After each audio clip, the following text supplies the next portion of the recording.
اور آپ اپنے قریبی رشتہ داروں کو عذاب سے ڈرائیں، اور جن مسلمانوں نے آپ کی پیروی کی ہے ان کے لیے اپنی رحمت کے بازو جھکا کر رکھیے۔ پھر بھی اگر وہ آپ کی نافرمانی کریں تو آپ کہیے میں تمہارے کاموں سے بیزار ہوں۔ انہوں نے کہا ایسا توکل کرنا بھی یہ شریعت میں حرام ہے، اور شریعت نے تو توکل کرنے والوں کی تعریف کی ہے، مگر توکل یہ چیز نہیں ہے جس کو لوگوں نے جس کے جو معنی لے لیے جو ان سے کہ یا رسول اللہ میں توکل جو ہے یہ اپنی اونٹنی کو کھلا چھوڑ کر کروں یا اونٹنی کو باندھ کر کروں؟ تو آپ نے فرمایا اونٹنی کو باندھو اور توکل کرو۔ اصل چیز یہ ہے جو علماء اور مشائخ نے کہی کہ توکل کے جو اصل معنی ہیں وہ یہ ہے کہ انسان کو یہ یقین ہو جائے کہ اللہ کے سوا کوئی کسی کام کو کرنے والا نہیں ہے۔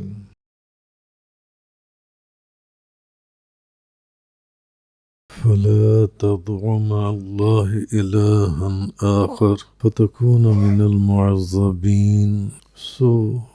اے مخاطب تو اللہ کے ساتھ کسی اور کی عبادت نہ کر ورنہ تو بھی عذاب یافتہ لوگوں میں سے ہو جائے گا۔ وَأَنذِرْ عَشِيرَتَكَ الْأَقْرَبِينَ،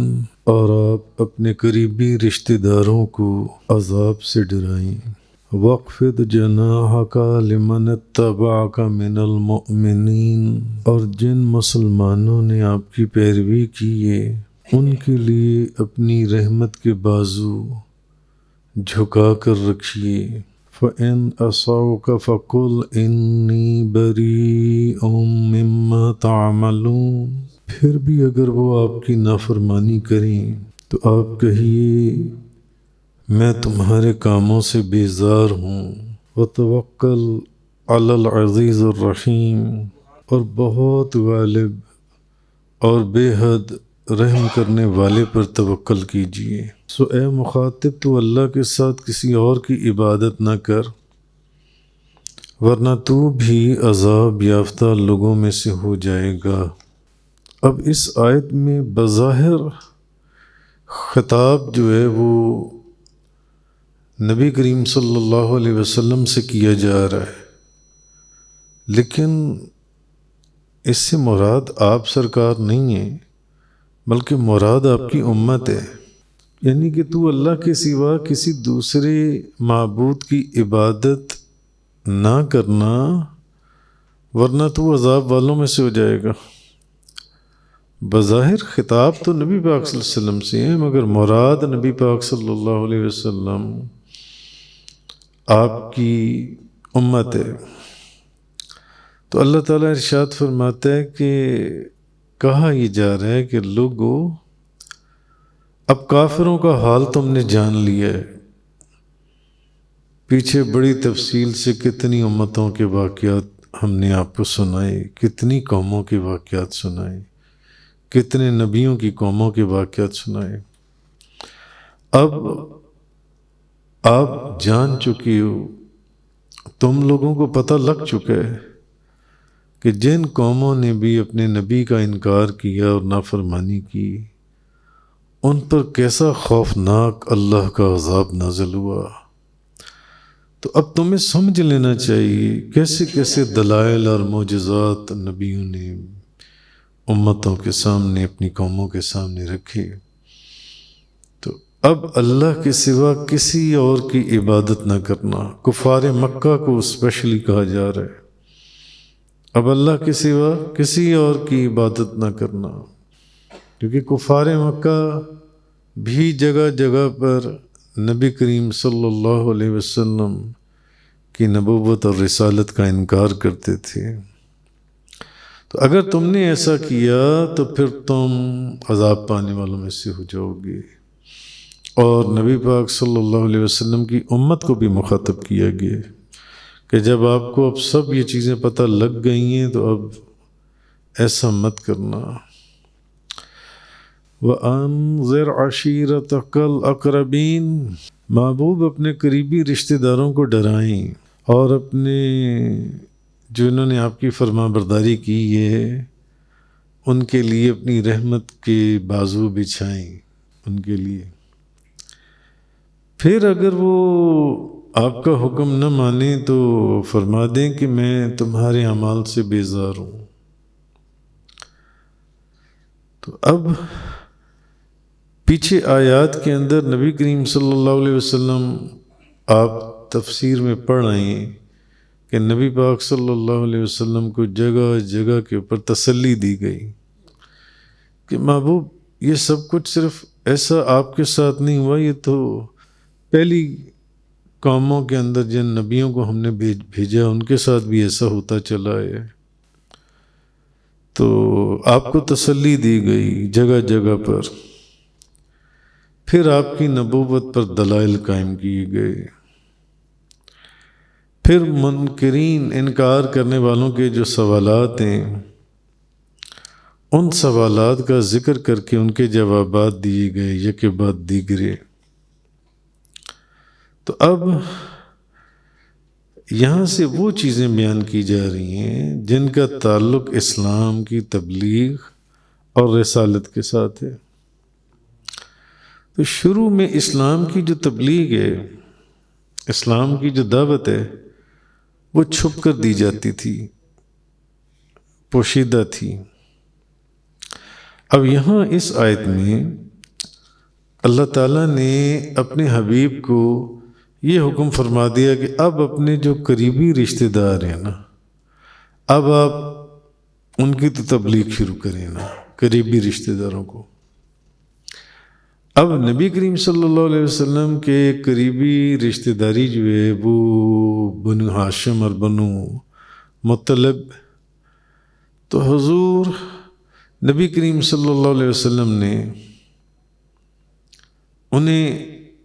اعلانیہ اللہ کے عذاب سے ڈرایا ان لوگوں کو۔ اب حکم ہو گیا کہ اب آپ، پہلے تو پوشیدہ تھی نا اسلام کی دعوت، اب آپ اپنے رشتہ داروں کو تو شروع کر دیں دعوت جنسی ہے دینی۔ تو حضرت عبداللہ بن عباس رضی اللہ تعالی عنہما، یہ بخاری شریف کی حدیث ہے، فرماتے ہیں جب یہ آیہ کریمہ نازل ہوئی تو نبی پاک صلی اللہ علیہ وسلم کوہ صفا پر چڑھ گئے اور آپ نے آواز دی کہ اے بنی فہر، اے بنی عدی، اور قریش کی جو شاخوں، جتنی شاخیں ہیں ان کے سب لوگ یہاں جمع ہو جائیں۔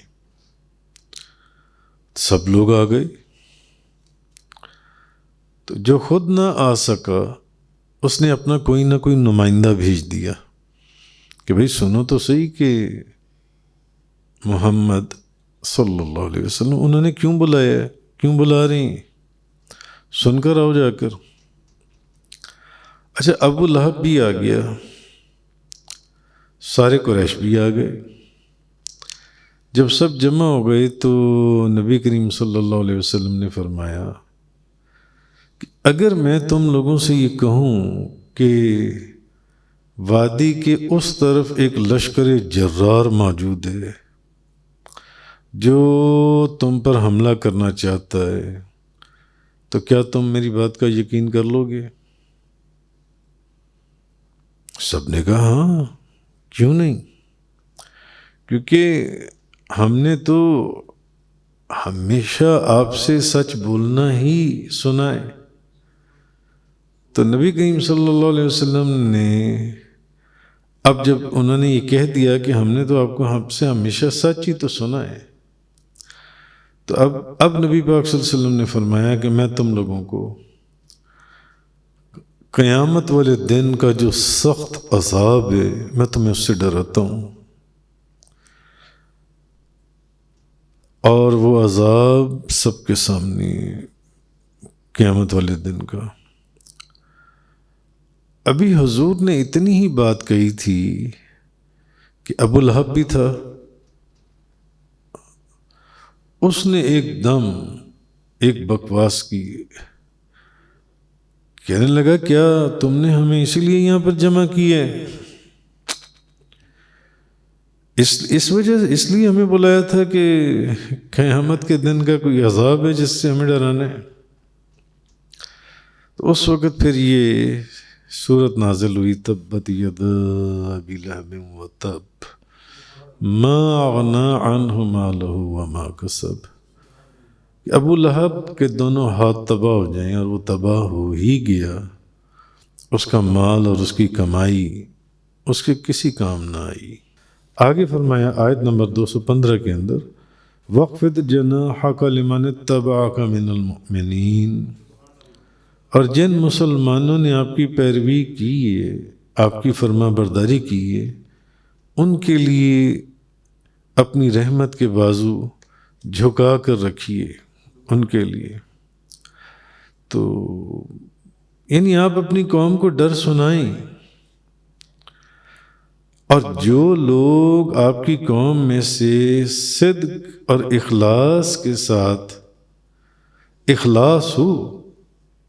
صدق ہو، سچائی کے ساتھ آپ پر ایمان لے آئیں، اب وہ بھلے آپ کے رشتہ دار ہوں جو ایمان لے آئیں، بات نہ کافروں کی ہے نہ منافقوں کی ہے، صدق اور اخلاص کے ساتھ ایمان لے آئیں، وہ بھلے آپ کے رشتہ دار ہوں یا رشتہ داری کا کوئی تعلق نہ ہو ان کا آپ سے، مگر اگر وہ آپ کے پر ایمان لے آئی ہیں نا، تو محبوب ان لوگوں کے اوپر آپ اپنا لطف و کرم فرمائیں،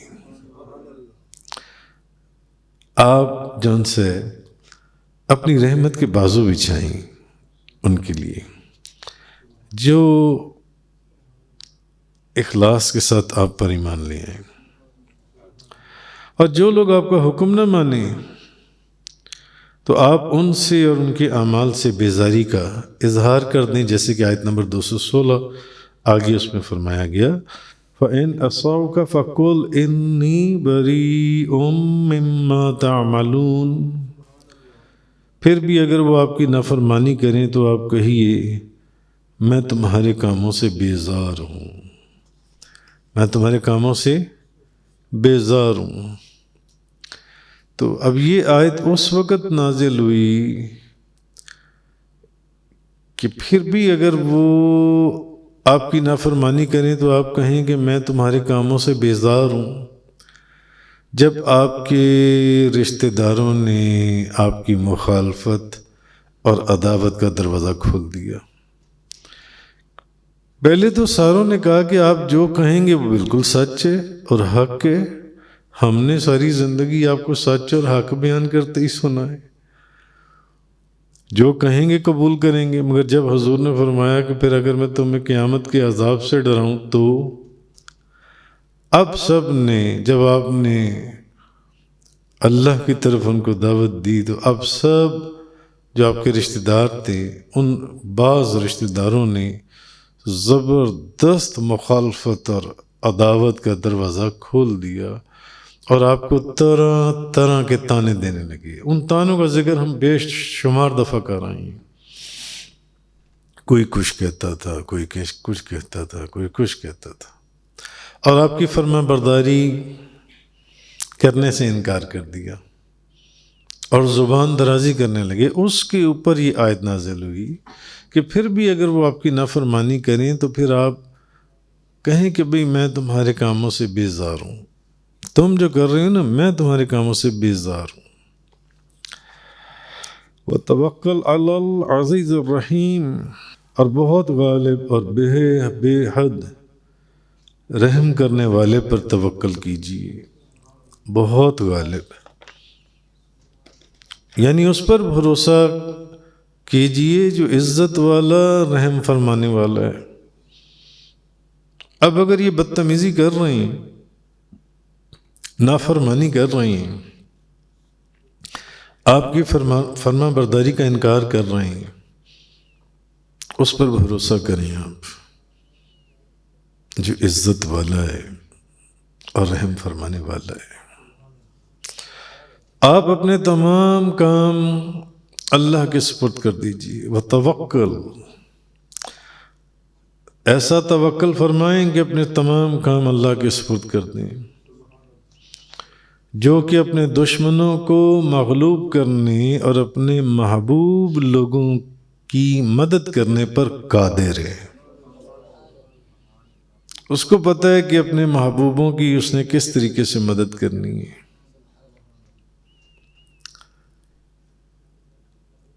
اور ان مشرکین میں سے یا ان کے علاوہ جو دوسرے لوگ ہیں ان میں سے جو کوئی آپ کو نقصان پہنچانے کی کوشش کرے گا تو آپ کی طرف سے اللہ ہی اس کے لیے کافی ہے، اللہ ہی اسے کافی ہوگا. تو اس پر توکل کریں آپ. یہ لوگ جو کر رہے ہیں آپ کی نافرمانی، بے ادبی، گستاخی، آپ اس پر توکل کیجئے. تو اب توکل کیا ہے؟ توکل علامہ سید محمود آلوسی بغدادی حنفی آپ فرماتے ہیں کہ بہت سے علماء نے توکل کی یہ تعریف کی ہے کہ انسان جس کام کا مالک ہو اور اس کے نفع اور ضرر پر قادر ہو، اس کام کو اللہ پر چھوڑ دے. انسان جس کام کا مالک ہو، وہ خود بھی مالک ہے اس کا، اور اس کے نفع پر بھی اور اس کے نقصان پر بھی قادر ہے، اس کے باوجود وہ اس کام کو اللہ پر چھوڑ دے، یہ توکل ہے. آپ فرماتے ہیں. اور بعض علماء اور مشائخ نے یہ کہا کہ توکل یہ ہے کہ اگر کسی انسان پر کوئی مصیبت آ جائے، کوئی بہت بڑی مصیبت آ گئی ہے، پڑ گئی ہے اس کے اوپر مصیبت، اور وہ اس کے پاس ایسا کوئی راستہ ہو کہ وہ اللہ کی نافرمانی کر کے اس مصیبت کو اپنے سے دور کر سکتا ہے، اور وہ تب بھی اللہ کی نافرمانی نہ کرے، اس کا نام توکل ہے. بعض مشائخ نے یہ بات کہی کہ انسان پر کوئی ایسی مصیبت پڑ گئی ہے کہ وہ اللہ کی نافرمانی کر کے وہ اس مصیبت سے بچ سکتا ہے، تب بھی وہ نافرمانی نہ کرے، اس کا نام توکل ہے. مثلا اس کے پر کوئی الزام لگا دیا گیا ہے، کوئی بہت ہی گھناؤنا الزام لگا دیے، کوئی الزام لگ گیا اس کے اوپر. اب وہ اس چیز پر قادر ہے کہ وہ کوئی جھوٹی گواہی پیش کر کے عدالت میں اس الزام سے بری ہو سکتا ہے، جھوٹی گواہی پیش کر کے اس الزام میں سے نکل سکتا ہے. مگر ایسی صورت میں بھی وہ اللہ پر بھروسہ کرے، اس کا نام توکل ہے. گو کہ وہ اس بات پر قادر تھا کہ وہ کوئی جھوٹی گواہی عدالت میں دے دیتا قاضی وقت کے سامنے، اور جو الزام اس کے پر لگا تھا وہ اس میں سے نکل جاتا. اب بظاہر جھوٹی گواہی دینا یہ بھی تو اللہ کی نافرمانی ہے نا، گناہ کبیرہ ہے، بہت بڑے گناہوں میں سے یہ جھوٹی گواہی دینا. وہ جھوٹی گواہی دلوا کر اپنے آپ کو بری کروا سکتا تھا، مگر اس نے اللہ کی نافرمانی کی طرف وہ نہیں گیا. اس کو توکل کہا گیا ہے، ورنہ وہ جھوٹی گواہی دے کر نکل جاتا جو اس پر الزام لگایا گیا تھا. اور پھر صاحب روح المعانی والا نہیں، انہوں نے کہا کہ انسان کسی چیز کو طلب نہ کرے اور اس کو حاصل کرنے کے لیے کوشش نہ کرے، اور یہ یقین رکھے کہ اللہ تعالیٰ نے کسی چیز کو خالی نہیں چھوڑا، ہر چیز کا فیصلہ کیا ہوا ہے اللہ تعالیٰ نے۔ اللہ تعالیٰ ہر چیز لکھ کر اس کی تقدیر سے فارغ ہو چکا ہے، ہر چیز لکھ چکا ہے۔ اب ہر چیز کا ایک وقت ہے، آپ کو جو بھی چیز ملنی ہے وہ اپنے وقت کے مطابق اس کا وقت مقرر ہو چکا ہے، وہ اس وقت میں آپ کو مل جائے گی، آپ اس کو اس کے ملنے کا انتظار کریں۔ یہ ہے توکل، یہ توکل ہے جن سے۔ تو وہ لکھتے ہیں کہ متوکل وہ شخص ہے جس نے غور و فکر کرنے اور اشیاء کے اسباب کو تلاش کرنے سے اپنے نفس کو آرام اور راحت کے ساتھ رکھا ہوا ہے، اور وہ اس چیز کے انتظار میں ہے کہ تقدیر سے اس کے لیے کیا چیز ظاہر ہوتی ہے جو اللہ نے اس کے لیے تقدیر میں لکھ دی ہے جن سے۔ اس کو یہ اس بات کا یقین ہونا چاہیے کہ اللہ نے جو اس کی تقدیر میں لکھ دیا ہے وہ اس کو مل جانا ہے۔ اصل چیز یہ سمجھائی جا رہی ہے، تم جو مرضی کر لو، جو مرضی کر لو، جتنا مرضی زور لگا لو، اگر ابھی وقت نہیں ہے وہ چیز نہیں ملنی تمہیں، جو مرضی کرتے رہو تم، کہ وہ ہر چیز لکھ چکا ہے۔ جب اس کا وقت آنے، اگر وہ لکھی گئی ہے وہ تمہیں مل جانی ہے، اور اگر وہ نہیں لکھی گئی، جو مرضی کر لو وہ نہیں ملنی۔ بیٹھ جاؤ، اپنے نفس کو آرام اور راحت کے ساتھ رکھو، اس کی طرف توجہ رکھو۔ اصل چیز یہ سمجھائی جا رہی ہے جن سے، دیکھو کہ تقدیر سے کیا چیز ظاہر ہوتی ہے جن سے۔ یہ توکل کو سمجھنے میں لوگوں نے اصل میں بہت غلطی کی ہے جن سے۔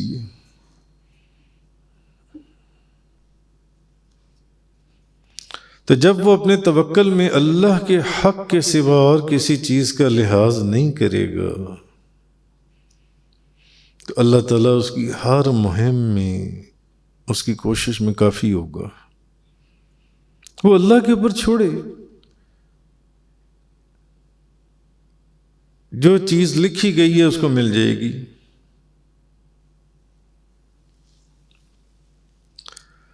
تو حضرت عمر فاروق فرماتے ہیں کہ نبی کریم صلی اللہ علیہ وسلم نے فرمایا کہ اگر تم اللہ تعالیٰ پر اس طرح توکل کرو جس طرح توکل کرنے کا حق ہے، تو تمہیں اس طرح رزق دیا جائے گا جس طرح پرندوں کو رزق دیا جاتا ہے۔ وہ صبح جب اپنے گھروں سے نکلتے ہیں تو بھوکے نکلتے ہیں، اور شام کو جب پرندے اپنے گھروں کو واپس لوٹتے ہیں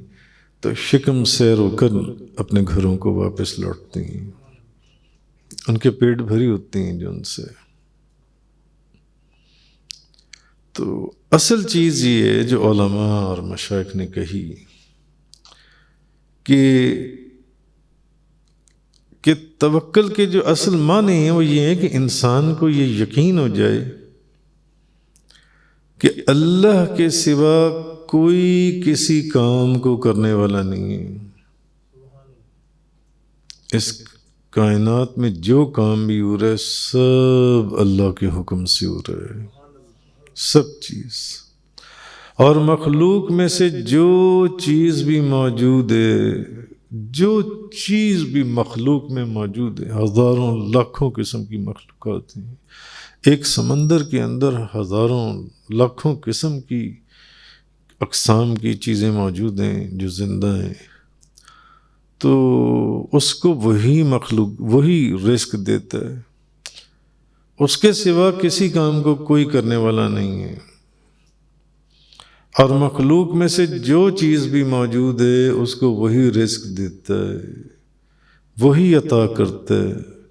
وہی منع کرتا ہے، وہی زندگی دیتا ہے، وہی موت دیتا ہے، وہی غنی کرتا ہے، وہی فقیر کرتا ہے، اور جو چیز بھی موجود ہے اس کا وجود اللہ ہی سے ہے۔ بس وہ کوشش کرے اپنے کام کے اندر، باقی اللہ کے سپرد کرے جن سے،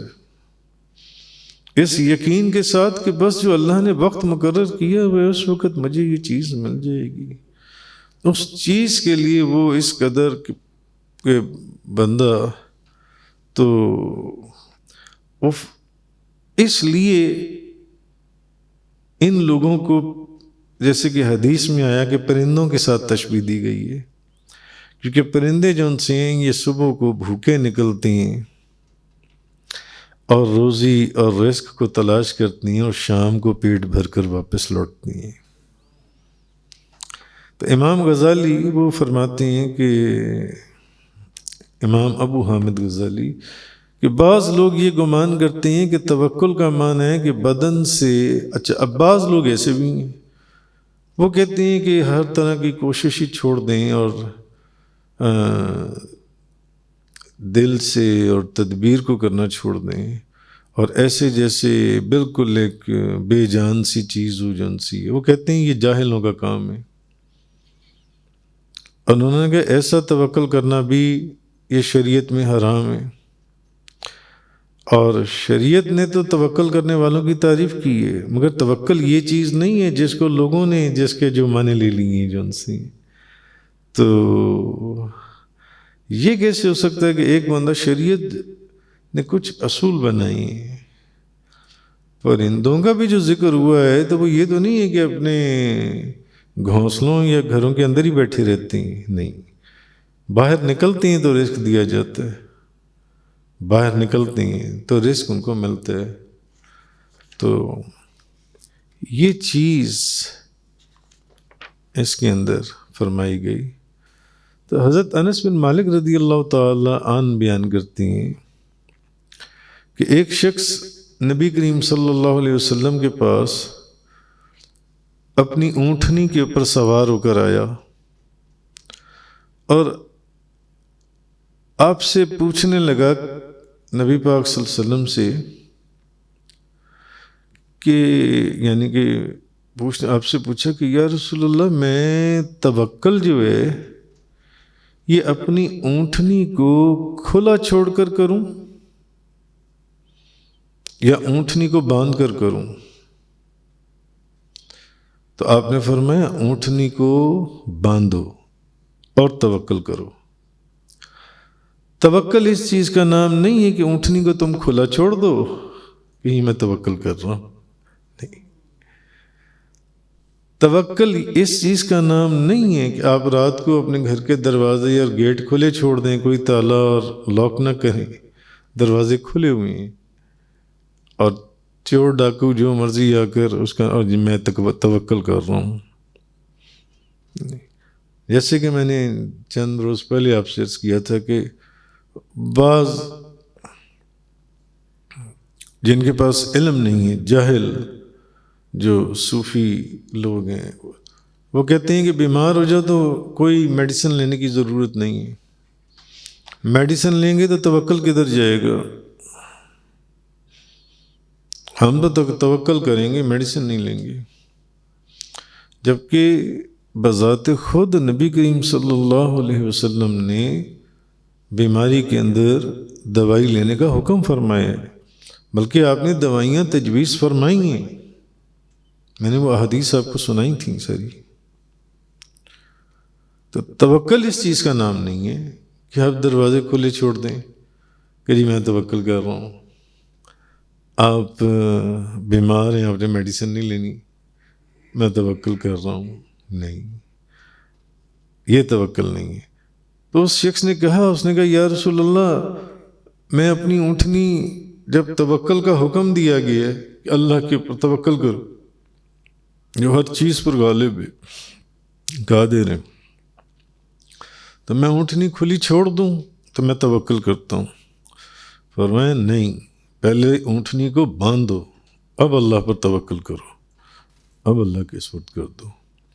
وآخر دعوانا الحمدللہ رب العالمین۔ تفسیر قرآن کا یہ لیکچر انگلش میں سننے کے لیے براہ کرم ڈسکرپشن میں موجود لنک پر کلک کریں۔